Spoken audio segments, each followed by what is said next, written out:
Hi everyone, అందరికీ నమస్కారం. Welcome to our YouTube channel retail investor Telugu YouTube channel. Stock మార్కెట్లో మనం ఎక్స్పెక్ట్ చేసిన గ్యాప్ డౌన్ కన్నా భారీ గ్యాప్ డౌన్ అనేది ఏర్పడింది. 5% మార్కెట్ అనేది ఈరోజు -5%లో ఓపెన్ అయింది. బట్ మార్కెట్ క్విక్ టైంలోనే 2% రికవరీకి ట్రై చేయడం జరిగింది. బట్ మార్కెట్ క్లోజింగ్ టైంకి వచ్చేసరికి 1.8% రికవరీతోని క్లోజ్ అయింది. మార్కెట్ అయితే మాత్రం గ్యాప్ డౌన్లో ఓపెన్ అయినా మంచి రికవరీ మూమెంటం అయితే చూపించింది. సో మార్కెట్ అనేది గ్యాప్ డౌన్లో ఓపెన్ అయ్యి మంచి బయ్యింగ్ని చూపించింది కదా. సో మనం మార్కెట్లో ఇప్పటి నుంచి బయ్యింగే చూడొచ్చు. మళ్ళీ మార్కెట్ అనేది పెరుగుతుందని మనం ఎక్స్పెక్ట్ చేయొచ్చా అని అడిగితే మాత్రం అలాంటి ఆలోచనలు ఏమీ పెట్టుకోకండి. మార్కెట్లో ట్రంప్ మైండ్ సెట్ అనేది రియల్గా ఒక పిచ్చోని మైండ్ సెట్ లా ఉంది. ఎందుకు టెరఫ్స్ని ఇంట్రడ్యూస్ చేసి ప్రపంచ వాణిజ్యాన్ని మొత్తం దెబ్బతీస్తున్నాడు? ట్రేడ్ వార్ అనేది ఎందుకు క్రియేట్ చేస్తున్నాడు? అసలు అతని ఉద్దేశం ఏంటనేది చాలా కంట్రీస్కి అర్థం అవ్వట్లేదు. రియల్గా తను చేసిన రెసిప్రోకల్ టెరఫ్స్ అనౌన్స్మెంట్ అనేది వాణిజ్య యుద్ధానికి కారణమైంది. తన కంట్రీ విషయంలో తను రైట్ కావచ్చు, తన కంట్రీ నష్టపోతున్న విషయంలో తను రైట్ కావచ్చు, బట్ తన యొక్క డిసిజన్ అనేది రియల్ టైంలో ఎన్ని ఎమర్జింగ్ మార్కెట్లో డెవలప్ అవుతున్న కంట్రీస్కి ఎంత దెబ్బని క్రియేట్ చేస్తుందో మీరు అర్థం చేసుకోవచ్చు. మార్కెట్లో ఎంత భారీ ఫాలింగ్, గ్లోబల్ మార్కెట్స్ అన్నీ చాలా దారుణంగా పడ్డాయి only with Trump trade war అనే అనాలి దీన్ని. ట్రేడ్ వార్ ఎందుకు? రెసిప్రోకల్ టెరఫ్స్ అనేటివి అమెరికా అనౌన్స్ చేసింది. ఇమ్మీడియట్గా చైనా మేము అగెనెస్ట్గా మళ్ళీ టెరఫ్స్ని ఇంక్రీజ్ చేస్తున్నాము. Trade war. ఇవాళ జర్మనీ కూడా ఒక అనౌన్స్మెంట్ చేసింది. మీరు ఒకసారి చూడొచ్చు, Germany slams US tariffs logic as nonsense అని. సో నాన్ సెన్స్ అని ఉంటుంది. అండ్ క్లియర్గా EU ready to hit back against US tariffs. So European Union క్లియర్గా హిట్ బ్యాక్ అనేది చేయాలి అనుకుంటుంది. సో అర్థం చేసుకోండి, అమెరికాకి అగెనెస్ట్ గా వీళ్ళు కూడా వాళ్ళ టెరఫ్స్ ని అండ్ అమెరికా ప్రోడక్ట్స్ మీద వీళ్ళు కూడా మంచి ట్రేడ్ వార్ అనేది ప్లాన్ చేయాలి అనుకుంటున్నారు. ఇక్కడ ప్రాబ్లం ఎవరికి వస్తుంది? బిగ్ కంట్రీస్, ఇలాంటి యూరోపియన్ యూనియన్ కానివ్వండి, G7 కంట్రీస్ కానివ్వండి, పెద్దగా ఇంపాక్ట్ పొందవు. బట్ మిగతా అదర్ కంట్రీస్ చాలా దారుణమైన ఇంపాక్ట్ ని పొందగలుగుతాయి. మీరు చూడొచ్చు, ఈరోజు Tata motor company share value చాలా దారుణంగా పడిపోయింది. ఎందుకు పడిపోయింది అంటే మీకు అర్థమై ఉండొచ్చు, లాస్ట్ వీడియోలో నేను ఎక్స్ప్లెయిన్ చేశాను. JLR jaguar land roses cars ని వాళ్ళు అమెరికాకి సర్వీసెస్ ని నిలిపివేస్తున్నాము అని ఒక స్టేట్మెంట్ రిలీజ్ చేశారు. దాన్ని నేను లాస్ట్ వీడియోలో ఎక్స్ప్లెయిన్ చేశాను. సో అందువల్ల చూసుకుంటే ఈరోజు Tata Motors company share value చాలా దారుణంగా పడ్డాయి. అండ్ ఈరోజు మనం చూసుకుంటే Tata company group stocks 2.5 lakh crore market capital ని కోల్పోయింది అని ఒక స్టేట్మెంట్ చూస్తున్నాము. 4 ట్రేడింగ్ డేస్ లో, ఏప్రిల్లో జరిగిన 4 ట్రేడింగ్ డేస్ లో టాటా గ్రూప్ స్టాక్స్ అనేటివి 2.5 lakh crore worth of market capitalization ని కోల్పోయాయి. అండ్ ఈ రోజు ఒక్క రోజే మీరు చూసుకుంటే ట్రెండ్ 14% నుంచి 15% మధ్యలో, టాటా మోటార్స్ 10% కి దగ్గరగా ఉంది. స్టీల్, TCS, మేజర్ కంపెనీస్ అన్ని కూడా చాలా దారుణంగా పడ్డాయి టాటా కంపెనీ నుంచి. సో చూడొచ్చు, మేజర్ గ్రూప్సే పెద్ద మార్కెట్ క్యాపిటలైజేషన్ కలిగి ఉన్న కంపెనీసే చాలా దారుణమైన నష్టాల్ని పొందుతున్నాయి. బట్ ఒక గుడ్ న్యూస్ ఏంటిది అంటే, టాటా మోటార్స్ కి ఒక గుడ్ న్యూస్ అనేది రెడ్ బాక్స్ వాళ్ళు అనౌన్స్ చేశారు. ఇది క్లియర్ ఇది ఎంతవరకు ట్రూ అనేది కొంచెం మనకు క్లారిటీగా తెలియదు. But India open to lowering auto import tariffs. So Tata Motors కి ఒక బూస్టింగ్ ఇచ్చే విధంగా ఇంపోర్ట్ టెరఫ్స్ ని తగ్గించాలి అని ఇండియా భావిస్తుంది అనే ఒక స్టేట్మెంట్ అయితే క్లియర్ గా రిలీజ్ చేశారు. అండ్ మనకి పీయూష్ గోయల్ గారు, మనకి కామర్స్ మినిస్టర్ పీయూష్ గోయల్ గారు మనకి వెడ్నెస్డే రోజు ఈవినింగ్ 3 PM కి ట్రంప్ టెరఫ్స్ పైన ఇండస్ట్రియలిస్ట్ తోని మాట్లాడాలి అనుకుంటున్నారు. సో టెరఫ్స్ అనేటివి మనం ఎలా తగ్గించాలి, వాటిని ఎలా తగ్గించడం ద్వారా మనం ఎలా వాటి మీద ఫ్యూచర్ ప్రాసెసింగ్ చేస్తే మార్కెట్లో మనం మంచిగా డెవలప్ కాగలుగుతాము. ఇండియాకి ఎలా హెల్ప్ అవుతుంది, ఇండియా ఎకనామిక్ బూస్ట్ అనేది ఎలా ఇంక్రీజ్ అవ్వగలుగుతుంది అనే దాని గురించి క్లియర్గా కామర్స్ మినిస్టర్ గారు మనకి వెడ్నెస్డే ఆఫ్టర్ 3 PM తర్వాత మీటింగ్ కండక్ట్ చేయాలనుకుంటున్నారు. సో మనకి క్లియర్గా సెన్సెక్స్ నిఫ్టీ ఎక్స్పైరీస్ అయిపోతాయి. సో మనం రియల్ టైంలో మాత్రం ఇండియా నుంచి ఏదన్నా పాజిటివ్ న్యూస్ ని పొందాలి అంటే మాత్రం ఓన్లీ ఫ్రైడే రోజే పాసిబుల్ అవుతుంది అనుకుంటున్నాను. సో ఫ్రైడే వరకు మార్కెట్ లో మనం ఇండియా నుంచి ఈ టెరఫ్స్ మీద ఎటువంటి పాజిటివ్ న్యూస్ ని పొందలేము. So it is one thing is bad. But market లో మనకి ఏదన్నా పాజిటివ్ న్యూస్ ఉంది అంటే ఆర్బీఐ ఎంపీసీ డిసిజన్స్. సో మనకి బుధవారం రోజు ఉన్నాయి. ఏమన్నా రేట్ కట్ అనేది అనౌన్స్ చేస్తే there is a choice for market strong performance, లేదంటే మాత్రం చాయిస్ తక్కువగా ఉండొచ్చు అనుకుంటున్నాను. ఓవరాల్ గా చూస్తే మాత్రం what about tomorrow, today performance అయితే లిటిల్ బిట్ బెటర్ గానే ఉంది. మార్కెట్ లో మంచి గ్యాప్ డౌన్ రావడం, గ్యాప్ డౌన్ లో ఎవరైతే పిఈ పొజిషన్స్ ని హోల్డ్ చేసుకున్నారో వాళ్ళకి మంచి ప్రాఫిట్స్ వచ్చాయి. అండ్ ఆ తర్వాత మార్కెట్ లో మంచి రికవరీ మూమెంటం అనేది, మార్కెట్ అనేది నష్టాల నుంచి రికవరీ కావడానికి ట్రై చేయడం, అండ్ దాంట్లో మనం మల్టిపుల్ సిఈ ట్రేడ్స్ కూడా చేసాము. So it's profitable day overall. But కాకపోతే మార్కెట్ లో మనం ఒకసారి చూస్తే ఈ రోజు బాగా పడ్డాయి ఏంటన్నా ఉన్నాయంటే ట్రెండ్ 15% వరకు ఫాలో అయింది. అండ్ ఆ తర్వాత టాటా స్టీల్ కంపెనీస్ చాలా దారుణంగా పడ్డాయి. అండ్ ఆ తర్వాత ఆటో సెక్టర్, మేజర్ గా అయితే ఫార్మా సెక్టర్ నుంచి ఇంకా ఎక్కువ ఎక్స్పెక్ట్ చేయాలి అనుకున్నాను. బట్ ఫార్మా సెక్టర్ నుంచి రాలేదు. Good support. IT sector and ఆ తర్వాత బ్యాంకింగ్ సెక్టర్ నుంచి కూడా మంచి ఫాలింగ్ అయితే ఉంది ఈ రోజు. బట్ అవి కొంచెం రికవరీ అయ్యాయి లిటిల్ బిట్. ఓవరాల్ గా చూస్తే మాత్రం మార్కెట్ అనేది ఇంకా దారుణంగానే ఉంది. యుఎస్ మార్కెట్స్ కూడా -6% నుంచి 3% రికవరీ అయ్యాయి. కొంచెం మనం మార్కెట్ లో ఏమన్నా పాజిటివ్నెస్ ని చూడాలి అంటే only possible with US markets recovery. అవి ఎలా అవుతాయో చూద్దాం.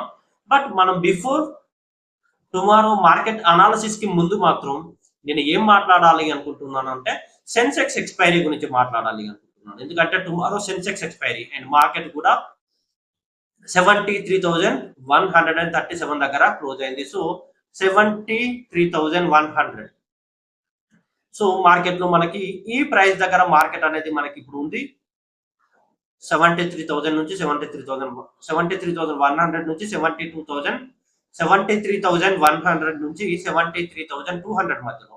సో వీటి యొక్క ప్రీమియం ప్రైజెస్ చూస్తే చాలా ఎక్కువగా ఉన్నాయి, strike prices. So heavy premium prices ఉన్నాయి కాబట్టి మనం హై వోల్టాలిటీని చూడడానికి చాయిస్ ఉంటుంది. ఎందుకంటే ప్రీమియం చాలా వరకు తగ్గాల్సి ఉంటుంది. ఎందుకంటే అవుట్ ఆఫ్ ది మనీస్ యొక్క ప్రీమియం చాలా ఎక్కువగా ఉన్నాయి కాబట్టి there is a choice for high volatility. So మనం మార్నింగ్ అవర్స్ లో మాత్రం హై వోల్టాలిటీ చూడొచ్చు అనుకుంటున్నాను with premium adjustment. So market flat opening ఇస్తేనే ఏమన్నా ప్రాబ్లం, ఏదన్నా మంచి గ్యాప్ అప్ కానీ వేరే ఏమన్నా ఇస్తే మాత్రం మార్కెట్ లో మనం వన్ వే డైరెక్షన్ లో స్ట్రాంగ్ పర్ఫార్మెన్స్ చూడొచ్చు.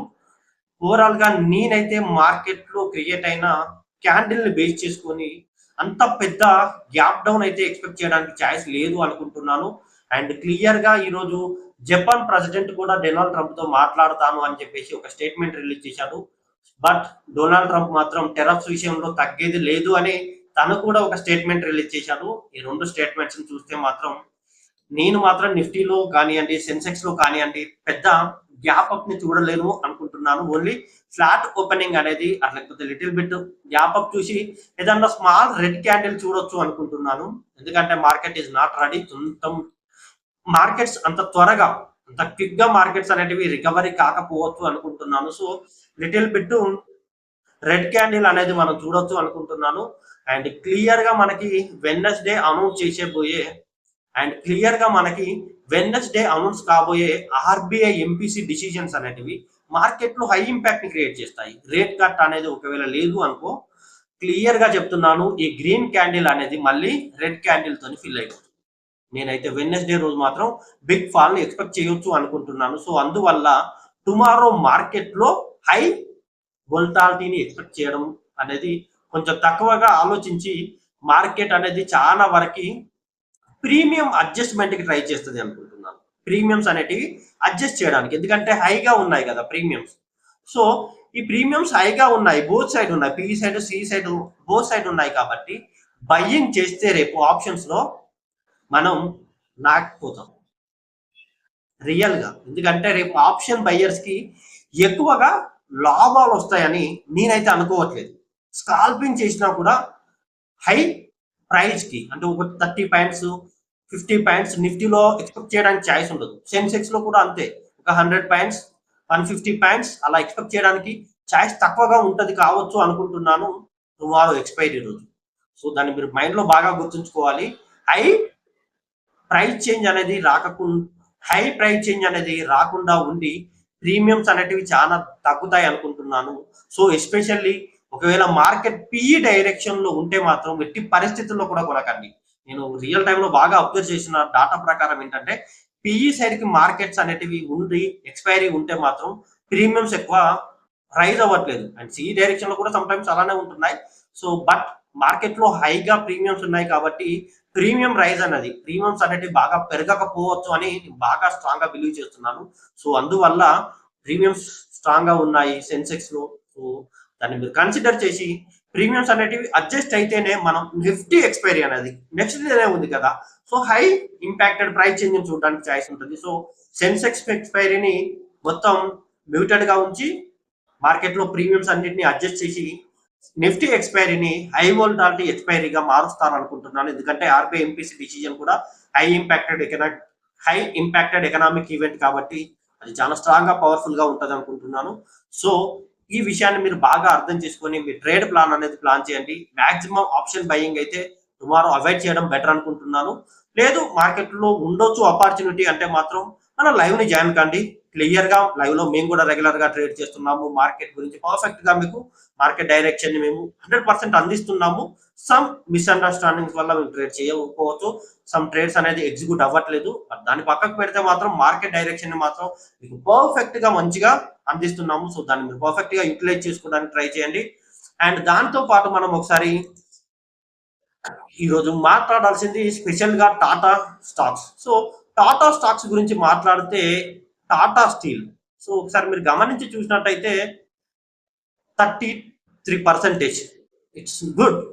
టాటా స్టీల్ లో పెద్దగా క్రాష్ సిచ్యువేషన్ కు అయితే వచ్చింది, బట్ మళ్ళీ మార్కెట్ స్ట్రాంగ్ పర్ఫార్మెన్స్ ఇచ్చింది కాబట్టి ఈ లెవెల్ ఈ లెవెల్ అనేది స్ట్రాంగ్ సపోర్ట్ గా మారొచ్చు. మార్కెట్ ఈ లెవెల్ ని క్రాస్ చేయనంత వరకు టాటా స్టీల్ లో మీరు ఒకవేళ బయింగ్స్ ఇంక్రీజ్ చేయాలి అనుకుంటే ట్రై చేయండి. బట్ మార్కెట్ అయితే మాత్రం ఎక్కువ మొత్తంలో టెరఫ్స్ ని auto sector and steel sector ఎక్కువ బాగా ఫేస్ చేస్తుంది. సో అందువల్ల మీరు స్టీల్ సెక్టార్ ని కొంచెం మనసులో ఉంచుకొని ఈ లెవెల్ ని క్లియర్ గా మనకి ఆల్ టైమ్ హై నుంచి అయితే 33% ఫాలో అయి ఉంది ఇది వరకు స్వింగ్ లెవెల్. సో మార్కెట్ కూడా నియర్ గా అక్కడికి వచ్చింది కాబట్టి ఈ ప్రైస్ లెవెల్ అనేది 123 లెవెల్ అనేది స్ట్రాంగ్ గా మంచి సపోర్ట్ గా పనిచేస్తుంది అనుకుంటున్నాను. సో మార్కెట్ లో ఈ లెవెల్ కి మించి సెల్లింగ్ అయితే మీరు ఎక్స్పెక్ట్ చేయకండి. అండ్ అలానే స్ట్రాంగ్ బయింగ్ ని కూడా ఇప్పుడే ఎక్స్పెక్ట్ చేయకండి. మనం ఒకసారి నెక్స్ట్ మాట్లాడాల్సింది ఏదన్నా ఉంది అంటే Tata Motors. So Tata Motors అయితే రియల్ గా క్రాష్ అయిపోయింది. 50% కి బిలో ఒక కంపెనీ షేర్ వాల్యూ పడిపోయింది అంటే దాన్ని మనం ఎప్పుడు స్ట్రాంగ్ గా చూడడానికి ట్రై చేయొద్దు నా దృష్టిలో అయితే. సో ఇంకా స్ట్రాంగ్ గా చూస్తాను అంటే మాత్రం స్ట్రాంగ్ క్రాష్, అది మార్కెట్ క్రాష్ అయిపోయింది క్లియర్ గా. టాటా మోటార్స్ క్రాష్ అయిపోయింది. సో దాంట్లో ఏమీ లేదు, పిక్ అంతా పీకేశారు. సో మార్కెట్ లో ఈ కంపెనీలో మీరు ఎటువంటి ఫ్యూచర్ బయింగ్స్ అనేటివి స్ట్రాంగ్ గా చేయడానికి ట్రై చేయకండి. Rise on sell. Company share value ఏదన్నా మంచిగా పెరిగింది అని బాగా పెరిగింది అని అనిపిస్తే సో అప్పుడు ఏదన్నా మీరు సెల్లింగ్ డైరెక్షన్ లోకి ట్రై చేయడానికి ట్రై చేయండి. కానీ మార్కెట్ అనేది పెరుగుతుంది అని అయితే అనుకోకండి. క్లియర్ గా 50% కి బిలోనే క్లోజింగ్ ఇచ్చింది. సో ఈ 50% బిలో లెవెల్ అనేది చాలా స్ట్రాంగ్ గా ఉండబోతుంది. మేబీ 580 లెవెల్ కి రెసిస్టెన్స్ గా మారుతుంది అనుకుంటున్నాను. టుడే క్రియేట్ అయిన ఈ లెవెల్ 50% కి బిలో ఉంది. సో 100% చెప్తున్నాను, మీరు టాటా మోటార్స్ లో ఎటువంటి బయింగ్స్ పెట్టుకోకండి. కుదిరితే లైట్ తీసుకొని మీ యొక్క పొజిషన్స్ అన్ని కూడా ఎగ్జిట్ కావడానికి ట్రై చేయండి. ఎందుకంటే 50% రియల్ గా చెప్తున్నారు క్రాష్ అంటారు. మార్కెట్ లో ఆ కంపెనీ అనేది ఫినాన్షియల్ గా కానివ్వండి, రెవెన్యూ జనరేషన్ లో కానివ్వండి, బిజినెస్ విషయంలో కానివ్వండి చాలా దెబ్బతింది. ఇన్వెస్టర్స్ లో తన ట్రస్ట్ కోల్పోయింది అని మనం చెప్పొచ్చు. సో ఈ విషయంలో మాత్రం క్లియర్ గా టాటా మోటార్స్ ని మనం పక్కకు పెట్టాలి. అండ్ ఆ తర్వాత ట్రెంట్ కూడా లిటిల్ బిట్ అలానే అనిపిస్తుంది.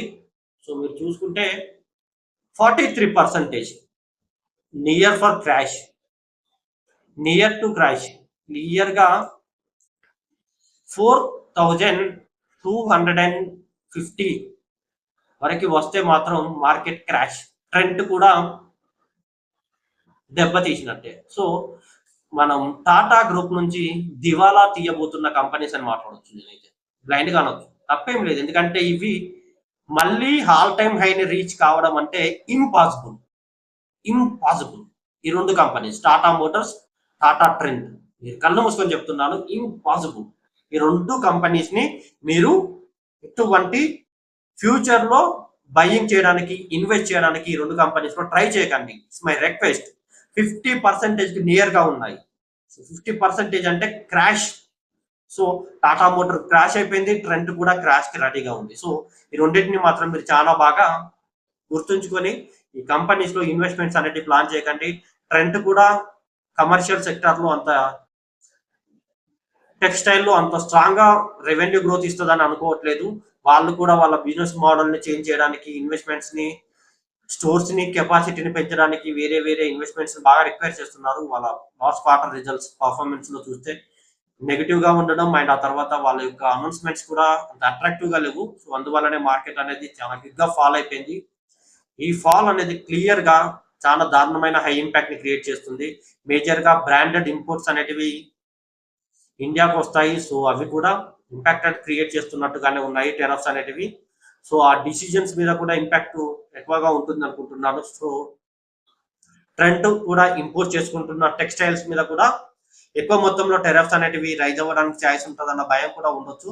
మేజర్ గా ఆ కారణం కూడా పడి ఉండొచ్చు మార్కెట్ అనేది. సో ఈ విషయాన్ని మీరు బాగా అర్థం చేసుకోండి. పర్ఫెక్ట్ గా రేపు మార్కెట్ అనేది చాలా వరకు ప్రీమియం కిల్లింగ్ లో ఉంటుంది. సో హై వోల్టాలిటీ అయితే నేను ఎక్స్పెక్ట్ చేయట్లేదు. మీరు ఒకవేళ ఎక్స్పెక్ట్ చేస్తే మాత్రం జాగ్రత్తగా ట్రేడ్ చేయండి, కొంచెం జాగ్రత్తగా ట్రేడ్ చేయండి.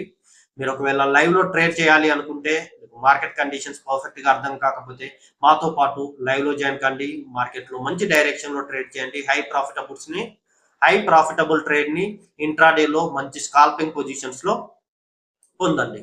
అండ్ అలానే స్టాక్ మార్కెట్ లో మంచి నాలెడ్జ్ ని గెయిన్ చేయాలి అనుకుంటే మాత్రం కీర్తి స్టాక్ మార్కెట్ ట్రైనింగ్ ఇన్స్టిట్యూట్ వాళ్ళు మనతో పాటు టైప్ అయి మీకు మంచి ట్రైనింగ్ సర్వీసెస్ ని ప్రొవైడ్ చేస్తున్నారు. 6 months ఆన్లైన్ మెంటర్షిప్ ప్రోగ్రామ్ ని మీకు వాళ్ళు ప్రొవైడ్ చేస్తున్నారు. అందులో technical analysis, fundamental analysis, sentimental analysis clear గా మీకు నేర్పించడం జరుగుతుంది. అండ్ అలానే మార్కెట్ లో వచ్చే హై ఎకనామిక్ ఈవెంట్స్ ని, హై ఇంపాక్టెడ్ ప్రైస్ చేంజెస్ ని ఎలా ఉపయోగించుకోవాలి, వాటి ద్వారా ఎలా మంచి ప్రీమియమ్స్ ని, వాటి ద్వారా మీరు మంచి ప్రాఫిట్స్ ని ఎలా మేక్ చేయగలుగుతారు అనే దాన్ని కూడా మీకు పర్ఫెక్ట్ గా ఎక్స్ప్లెయిన్ చేస్తారు.